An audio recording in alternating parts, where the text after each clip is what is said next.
Kung taga San Jose, Nueva Ecija ka nga ay panigurado akong alam mo ang kainan na ito. Ito nga pala ang Marnie's Tapsilogan. Hindi nga lang tapsilog ang ino-offer nila dito. May pork silog, chick silog, crispy pata, to silog, daing silog, long silog, bihon gisado, burger, steak silog, hot silog, pork shanghai at lomi na paborito ko pero hindi nga siya available ngayon.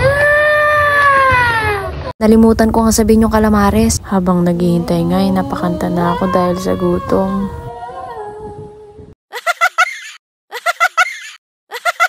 Ang in-order ko nga guys ay hot silog. Yung kasama ko naman ay ayun, daing silog. Ang sarap nung kanya, nakakainggit. Kulang kasi yung budget ko guys, kaya hanggang hot silog lang ako ngayon.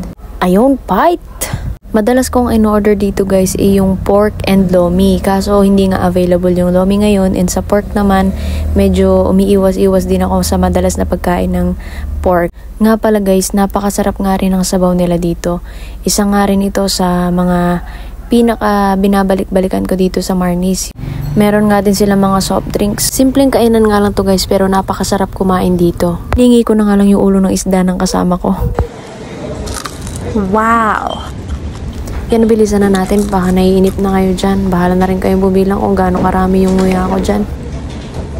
Rice pa more! Sa sarap nga ng kinakain ko ay napataas na nga rin lang ako ng paa. Sanay rin kasi ako guys na pag kumakain is nakataas yung paa. Pero syempre sa bahay lang. Since kami lang naman ang dalawa ng kaibigan ko yung nandito sa taas kumakain tinaas ko na rin yung paa ko para mas komportable. And mas madalas nga is nakakamay nga ako pag kumakain. Pero ngayon, ewan ba, hindi na muna ako nagkamay kumain. Tinidor at kutsara. Feeling mayaman muna tayo ngayon guys. Mas feel ko lang ding itaas yung paa ko ngayon guys. Kasi gusto ko mas maging komportable. Katatapos nga lang ng exam namin and sobra akong na-stress.